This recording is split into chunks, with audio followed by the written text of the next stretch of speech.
Bahasa tauhidnya kenyataan dirinya. Bahasa tauhidnya wujudnya. Bahasa tarikatnya cermin memandang akan rupa dirinya.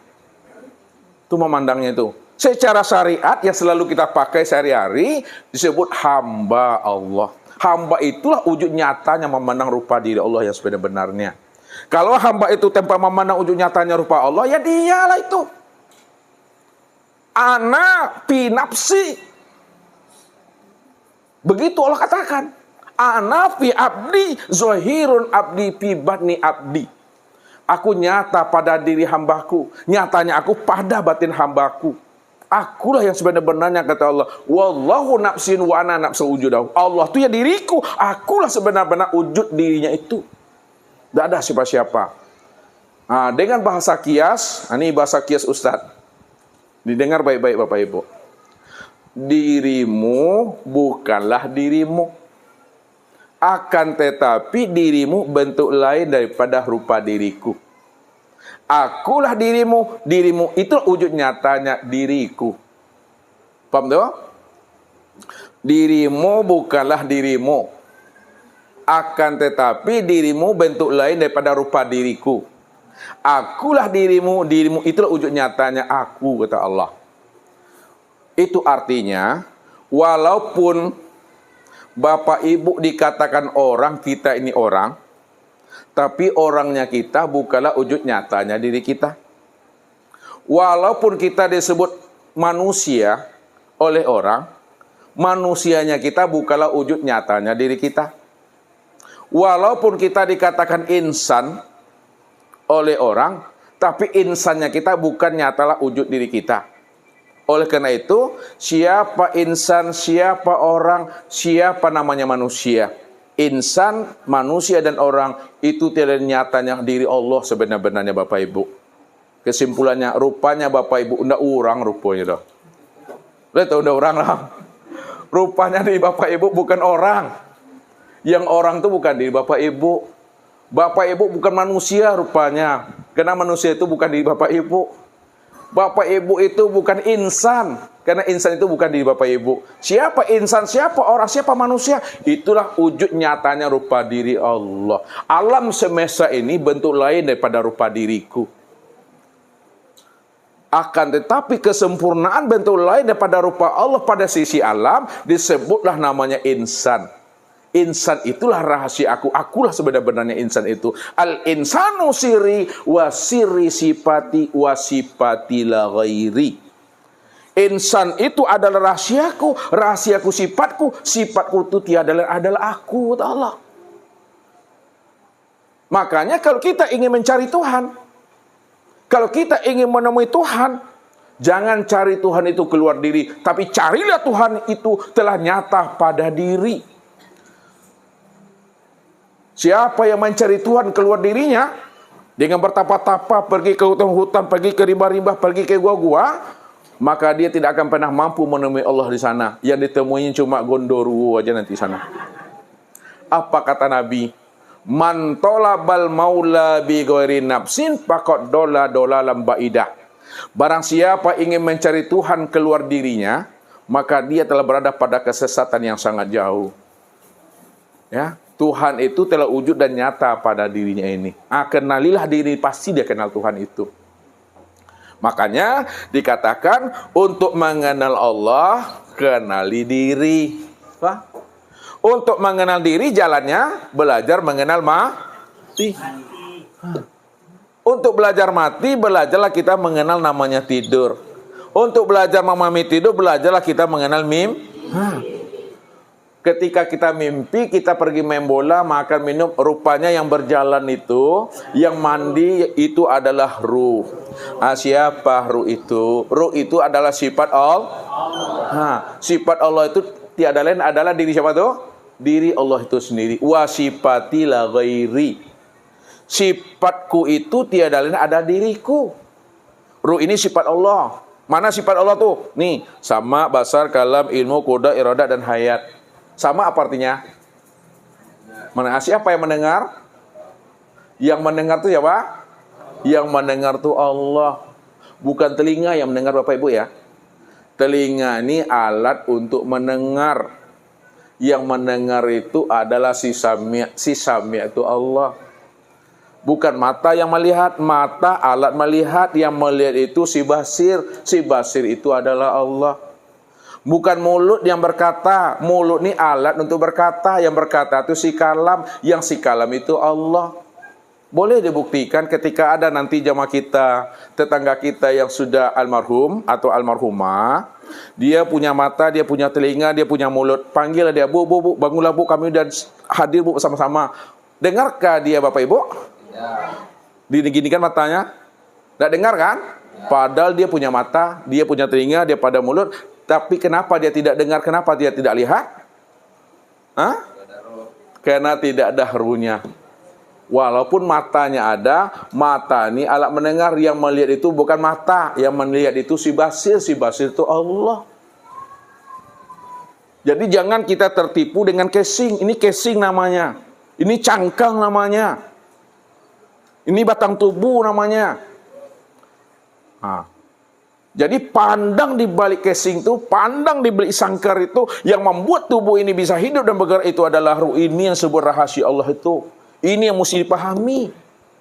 Ini yang diri Bapak Ibu yang sebenar-benarnya. Ini tidak pernah mati. Wala tasabanna allazina qutilu fi sabilillah amwat bal ahya inda rabbihim yurzaqun walakin la tashurun. Jangan kamu kira ayah bundahmu, orang-orang yang kamu cintai itu adalah mati. Jangan dikatakan orang yang kamu cintai itu mati. Ayah bundamu, suami istri, anak cucu menantu, jangan dibilang dia mati. Bal ahya inda rabbihim yurzaqun walakin la tashurun. Sesungguhnya dia itu adalah hidup, cuma kamu tidak mampu merasakannya. Hidupnya selalu mendapatkan nikmat dan rezeki daripada Allah. Ini yang ruh ini yang diri Bapak Ibu nih. Ini yang ori. Yang ini apa namanya? Ini yang KW. Ini yang KW namanya. Nih KW, terdiri daripada kulit, daging, urat, tulang. Nih KW namanya nih. Bukti dia KW, hancur, kabusuk, hancur, kemati. Ini dia. Ya. Yang tidak pernah hancur, yang tidak pernah busuk, ini yang namanya ruh. Ini yang rahasia Tuhan ini. Ini yang rahasia Allah. Maka siapa yang sudah mengenal akan rahasia Allah pada dirinya, dia melihat karena sami'nya, dia mendengar karena basirnya, dia hidup karena hayatnya, itulah sebenar-benarnya orang yang telah mendapatkan Lailatul Qadar. Orang yang benar-benar dikatakan mendapat Lailatul Qadar itu adalah orang benar-benar yang telah mendapatkan petunjuk. Orang yang benar-benar mendapat petunjuk itu adalah orang yang benar-benar telah mengenal Allah. Jadi orang mengenal Allah itulah sebenar-benarnya orang yang mendapat petunjuk. Itu yang dikatakan Lailatul Qadar, minaz-zulumati ila nur, dari gelap kepada cahaya, dari tidak tahu lalu menjadi tahu. Yang tahu itu Allah, yang nggak tahu itu kita. Kita ini gelap. Makanya kita ini gelap. Kita hidup karena qadarnya Allah Tuhan. Kita melihat karena qadarnya Allah. Kita mendengar karena qadarnya Allah. Itu yang sebenarnya Lailatul Qadar itu. Yang gelap itu diri kita, yang terang itu diri Allah. Yang hidup itu Allah, kita ini mati. Yang melihat itu Allah, kita ini buta. Yang mendengar itu Allah, kita ini tuli. Yang wujud itu Allah, kita ini tiada, Bapak Ibu. Itu sebenarnya. Itu yang sebenarnya mendapat petunjuk itu. Nah, kalau kita sudah memahami akan rahasia diri kita, adalah wujud nyatanya diri Allah, maka sholat yang kita lakukan itu namanya sholat daimun. Sholat yang berkekalan. Makanya dikatakan Allah, wal baqiyatus sholihatu khairun inda rabbaka. Amal soleh yang berkekalan itulah amal soleh yang diinginkan oleh Allah. Itulah amal yang terbaik dalam pandangan Tuhan. Kenapa amal soleh yang berkekalan amal yang terbaik menurut Allah? Karena amal soleh itu amal di mana tidak lagi nampak dirinya. Dia sholat tapi tidak lagi terlihat akan dirinya. Dia beribadah tidak lagi nampak dirinya beribadah. Kalau tidak lagi nampak dirinya yang sholat, ia beribadah. Lalu siapa yang beribadah? Siapa yang sholat? Adalah dia. Tidak ada kita di situ. Wa an ya'buduni hadza siratal mustaqim. Akulah yang menyembah dan memujakan diriku sendiri. Inilah jalan yang hak. Tidak ada siapa-siapa. Kalau bapak ibu yang mengatakan bapak ibu yang sholat, maka ketika itulah bapak ibu itu dikatakan lalai di dalam sholat itu. Fawailul lil musallin. Neraka wil bagi orang sholat, bagi orang yang merasa dirinya lah yang beramal, bagi orang yang merasa dirinya lah yang sholat.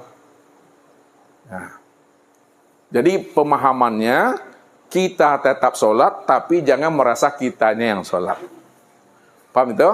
Tetap sholat, tetap beramal, tetap beribadah, namun jangan merasa kitanya yang sholat, beramal, beribadah. Karena diri kita tidak pernah ada. Yang ada itu hanya Allah. Kalau Allah yang ada, siapa diri kita? Diri kita inilah wujud nyatanya Allah yang disebut namanya dengan insan. Insan apa namanya? Insan kamil mukamil. Nah, itu kamil mukamil. Insan kamil mukamil itu insan yang paripurna, yang telah mengenal Allah. Tapi ingat Bapak Ibu, walaupun Bapak Ibu sudah mengenal Allah, walaupun Bapak Ibu sudah makrifat, orang makrifat tidak pernah mengatakan dirinya makrifat. Orang yang tidak pernah mengatakan dirinya makrifat juga belum tentu makrifat. Orang yang sudah kenal Tuhan tidak pernah mengatakan dirinya sudah kenal Tuhan. Dan orang yang tidak pernah mengatakan dirinya sudah kenal Tuhan juga belum tentu kenal Tuhan. Mana ada pengakuan di situ Bapak Ibu? Tidak ada pengakuan di situ. Makanya buktikan bahwa kita sudah kenal Allah, buktikan dalam bentuk amal soleh kita, dalam bentuk iman dan takwa kita. Kalau kamu sudah kenal aku, buktikan bahwa kamu sudah kenal aku. Kalau kamu sudah mengatakan dirimu sudah beriman, buktikan imanmu kepada aku. Kalau kamu sudah mengatakan dirimu sabar, buktikan sabarmu kepada aku. Kalau kamu sudah ikhlas, buktikan ikhlasmu kepada aku, kata Allah. Begitu memahami kaji ini. Ya. Jadi orang makrifat setinggi apapun ilmunya dan makrifatnya tidak boleh membunuh syariat. Tidak boleh mematikan syariat, tidak boleh meninggalkan syariat. Maka ambillah contoh dan teladan, belajar ilmu makrifat itu. Contoh dan teladannya adalah baginda Rasul Nabi Muhammad sallallahu alaihi wasallam. Maka Rasulullah itulah kesempurnaan makrifat. Rasulullah itulah kesempurnaan hakikat. Rasulullah itulah kesempurnaan tarekat, dan Rasulullah itulah kesempurnaan syariat. Makanya Allah katakan, laqad kana lakum fi Rasulillahi uswatun hasanah liman kana yarjullah. Sesungguhnya Nabi Muhammad itu contoh bagi dirimu terhadap orang-orang yang ingin berjumpa Tuhan. Kalau kita ingin berjumpa Tuhan, ingin berjumpa Allah, contohlah Nabi itu. Nabi Muhammad itulah kesempurnaan marifat, hakikat, tarekat, dan syariat. Jadi Nabi tidak pernah meninggalkan syariatnya. Nabi tidak pernah meninggalkan ibadahnya. Maka jangan sekali-kali kita meninggalkan ibadah kita, syariat kita. Makanya tidak ada orang marifat yang tidak sholat. Kalau ada orang marifat tidak sholat, itu ngaku-ngaku marifat tuh, bahwa dia sudah tertipu dengan ilmunya sendiri. Apa kata Tuhan? Nah, ini dah di ujung-ujung kaji nih Bapak Ibu. Ya, siapa yang datang menghadap aku dengan amalnya, amalnya akan aku hisap. Apa itu hisap? Diperhitungkan. Siapa yang datang kepadaku membawa amalnya, amalnya akan aku hisap. Siapa yang datang kepada aku membawa ilmunya, ilmunya akan aku minta pertanggungjawabannya. Siapa yang datang menghadap aku dengan makrifatnya, makrifatnya juga akan aku tanya. Tapi siapa yang datang menghadap aku dengan diriku, itu urusan aku, itu hak aku. Amalnya tidak aku hisap, ilmunya tidak aku minta pertanggungjawaban, dan ma'rifatnya juga tidak akan aku tanya. Yang menjadi masalahnya, bagaimana kita datang kepada Allah dengan membawa diri Allah. Untuk datang kepada Allah, membawa diri Allah, Ustaz bertanya sama Bapak Ibu, maukah Bapak Ibu berhenti jadi orang? Mau berhenti jadi orang? Kalau mau berhenti jadi orang, bisa mengenal Allah. Tapi kalau tidak mau berhenti jadi orang, no way. Tidak akan pernah bisa mengenal Tuhan. Orang yang bisa mengenal Tuhan adalah orang yang mati. Innakum lan tara rabbakum hatta tamutu. Kamu tidak akan pernah bisa melihat Allah. Kamu tidak akan pernah bisa bertatap wajah dengan Allah. Kamu tidak akan pernah bisa berjumpa dan berliku dengan Allah kecuali kamu benar-benar mati. Orang yang mati yang bisa berjumpa Tuhan, orang yang hidup tidak bisa berjumpa Tuhan. Kalaulah orang yang mati bisa berjumpa Tuhan, mati yang bagaimana yang diminta oleh Rasul? Apakah mati secara syariat atau mati secara hakikat? Bukan mati secara syariat. Kalau mati secara syariat, berpisahnya ruh melepaskan cangkangnya. Maka orang yang mati secara syariat belum tentu dia melihat Tuhan. Belum tentu dia berjumpa dengan Tuhan. Orang yang bisa berjumpa Tuhan, kata Nabi, orang yang mati secara makna hakikat. Mutu qabla anta mutu. Matikanlah dirimu sebelum dirimu mati. Itu maksudnya matikan kesadaran dan keakuan dirimu yang merasa dirimu itu wujud dan bersifat. Bila engkau adalah engkau, maka engkau tak kenal aku. Bila engkau bukanlah engkau, engkau pasti kenal aku. Itu maksudnya bila engkau ada, melihat, mendengar dan berkata, berkuasa, berkehendak dan hidup, pasti kamu tidak kenal aku. Karena yang sebenar-benar ada, yang sebenar-benar melihat, mendengar dan berkata, mengatakan berkuasa, berkehendak dan aku, Tuhan. Maka keluar kita dari diri kita. Siapa yang mau keluar dari dirinya, maka disitulah dia bisa mengenalkan Tuhannya. Makanya Nabi katakan, man arafa rabbahu fasadal jasad. Nah, nih, man arafa rabbahu fasadal jasad. Siapa yang telah kenal Robnya, fasadal jasad, maka binasalah dia. Makanya orang-orang tua kita dulu dengan bahasa kias, anak kecil tak boleh mengenal Tuhan, cepat matinya nanti. Ya, anak kecil, anak remaja tak boleh mengenal ilmu marifat, tak boleh belajar ilmu tauhid. Sebab kalau dia belajar ilmu marifat, ilmu tauhid, cepat matinya. Benar atau salah tuh? Benar Bapak Ibu, bukan salah. Bagi orang tua yang keliru, jangan lari belajar ilmu marifat, nanti mati kamu nih. Maksudnya, kalau dia ingin kenal Allah, maka orang yang sudah kenal Allah pasti dirinya binasa. Tak mungkin Allah wujud, lalu dia wujud pula. Kan wujud nanti itu.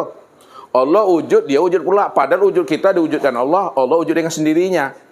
Ini maksudnya, apabila bertemu dua wujud, mesti mati salah satu. Bertemu dua wujud, mesti mengalah salah satu. Nah, wujud siapa yang mati, wujud siapa yang mengalah? Yang wujud yang mengalah dan mati adalah wujud kita. Ya, wujud yang kekal abadi itu hanya Allah. Makanya, karena wujud kita ini tiada, wujud kita mati, maka wujud inilah yang dikatakan wujud nyatanya diri Allah itu yang sebenar-benarnya. Itu pahamnya. Pegang itu Bapak Ibu. Jangan Bapak Ibu ragu dan bimbang lagi di sana. Ya, jangan bimbang dan ragu. Maka dalam penyampaian kajinya, secara sempurna, setelah Bapak Ibu paham memang Allah cuma yang ada, maka cara penyampaian kajinya, Allah itu diriku, Muhammad itu wujudku, Adam itu rupaku, insan itu rahasiaku. Akulah yang beraku-aku dalam keakuan aku. Ini lihat Bapak Ibu, tadi kan ada manusianya ya, nyatanya Allah. Kita lihat, Allah itu adalah dirinya. Muhammad itu adalah wujud dirinya. Adam itu adalah rupa dirinya. Insan itu adalah rahasia dirinya. Ya, kalau kita sudah kenal Allah, rahasiakan diri Allah pada diri masing-masing. Jangan disebut kita ini Allah. Sebutlah aku, dia, engkau, ayah, suami, istri. Walaupun disebut aku, dia, engkau, suami, istri, tapi kita sadar sesadar-sadarnya bahwa aku, dia, engkau, suami, istri itulah nyatanya wujud diri Allah itu. Begitu memahaminya, rahasiakan diri Allah itu pada diri masing-masing. Itu maksudnya tuh, kala lisanahu itu. Rahasiakan beras pada lontong, rahasiakan beras pada nasi. Itu memahami ilmu ini. Nah, karena kita berada di alam syariat, di alam dunia, gunakanlah bahasa hamba, bahasa makhluk, bahasa sesuatu. Walaupun disebut hamba, makhluk dan sesuatu, tapi Bapak Ibu paham bahwa makhluk, sesuatu dan hamba itu tiada lain nyatanya diri Allah. Nah, itu maksudnya itu. Udah paham tuh belum tuh? Udah panik aku ha? Nah, itu yang pertama tuh. Ini ada dua lagi nih ha. Mau Bapak Ibu sampai jam 1 nih? Mau? Aku tak tahan. Ini satu ini baru. Dia percepat Bapak Ibu, tinggal 2 lagi ya. Ini syarat amal soleh. Apa tadi syarat amal soleh? Yang sama? Yang pertama apa? Syarat amal soleh? Ma'rifat. Orang yang beramal tidak ma'rifat belum dikatakan amal soleh. Amal salah itu dah. Terus yang kedua, syarat amal soleh ikhlas. Pernah dengar surat Al-Ikhlas, Ibu? Apal surat Ikhlas? Coba baca, Ustaz mau dengar surat Ikhlas. Coba bunyikan, Ibu, salah satu mewakili. Kul Allahus samad, lam yalid wa lam yulad wa lam yakul lahu kufuwan ahad. Alhamdulillah, cepat kita pulangnya nih, Bu. Kul huwallahu ahad, Allahus samad, lam yalid wa lam yulad wa lam yakul lahu kufuwan ahad. Adakah lapas ikhlas di surat itu? Tapi kenapa dikatakan surat Ikhlas? Tadi dibilang kul huwallahu ahad, Allahus samad, disebut surah Ikhlas, tapi tidak ada lapas ikhlas di situ. Walaupun tidak tertulis lapas ikhlas di situ, makna ikhlas itu tersirat pada diri Allah. Kul huwallahu ahad, katakanlah bahwa Allah itu ahad. Ahad itu esa, dirinya satu-satunya. Karena dirinya satu-satunya disebutlah ikhlas. Ikhlas itu artinya murni. Murni itu tak terpandang diri yang lain, tak ada wujud yang lain, hanya diri Allah. Allah itulah ikhlas itu. Jadi yang dikatakan syarat amal soleh itu adalah ikhlas. Jangan kelihatan diri pada diri ini. Apa maksudnya? Jangan terlihat diri pada diri ini. Jangan terlihat keakuan diri yang merasa kita yang melihat. Kita yang mendengar berkata, kita yang berdiri ruku itu dan sujud. Kalau masih nampak diri kita, kitanya yang berdiri, melihat dan mendengar, belum dikatakan ikhlas, belum disebut murni. Yang murni itu, lepaskanlah sesuatu di dalam hati dan pikiran kita, bahwa tidak ada yang wujud, tidak ada yang lain, melainkan hanya Allah semata-mata. Inilah wujud nyatanya Allah itu. Ini yang dikatakan qiyamuhu binafsihi, berdiri dengan sendirinya. Dalam sholat berdiri tegak betul. Ini berdiri namanya Bapak Ibu. Tegak betul tuh itikot. Tidak ada lagi kitanya yang berdiri. Tidak ada lagi kitanya yang angkat tangan. Yang angkat tangan tuh si kudrat, si irodat. Yang melihat tuh si basar, yang mendengar tuh si samia. Tidak ada kita situ. Itu maksudnya itu. Ikhlas itu tidak lagi terlihat akan adanya diri. Atau tidak lagi terlihat akan adanya kewujudan diri. Atau tidak lagi terlihat akan kesadaran diri yang merasa diri ada. Yang ada itu hanya Allah. Itu ikhlas itu. Ya, itu ilmunya. Yang ketiga, syarat amal soleh, setelah kita kenal Allah dan setelah kita ikhlas, tak ada diri kita lagi sana, maka dirikanlah ibadah itu sesuai dengan syariatnya. Sesuai dengan tuntunan Al-Quran dan Sunnah. Man amila amalan laysa min amrina fahuwa raddun. Siapa yang beramal bukan berdasarkan amal yang aku beritahu, bukan berdasarkan amal yang aku contohkan, maka amalnya itu mardud, tertolak. Jadi kita beramal itu jangan ditambah-tambah dan jangan dikurang-kurangi. Ya Bapak Ibu, beramal sesuai dengan tuntunan Allah dan Rasulnya itu. Makanya Allah katakan, summa ja'alnaka ala syari'ati minal amri fattabi'ha wa la tattabi' ahwa allazina la ya'lamun. Sesungguhnya Nabi dan Rasul, mereka semua berjalan di atas syariat aku. Syariat apa artinya? Apa arti syariat? Aturan-aturan Allah. Sesungguhnya Nabi dan Rasul berjalan di atas aturan-aturan aku, kata Allah. Minal amri, dari semua urusannya. Fattabi'ha, ikuti olehmu. Wala tattabi' ahwa allazina la ya'lamun, dan jangan kamu sekali-kali mengikuti orang-orang yang tidak berilmu, karena mereka hanya mengikuti dorongan hawa nafsunya. Ini kuncinya. Jadi setinggi apapun makrifatnya, setinggi apapun ilmunya tentang Allah, tetap dia bersyariat. Tetap contohnya Rasulullah. Kalau ada dia tidak bersyariat, ada dia tidak sholat lagi, dia mengaku sudah kenal Tuhan, tinggalkanlah dia itu. Jangan ikuti dia. Ya. Nah, maka pedoman kita itu tetap Rasulullah di situ Bapak Ibu.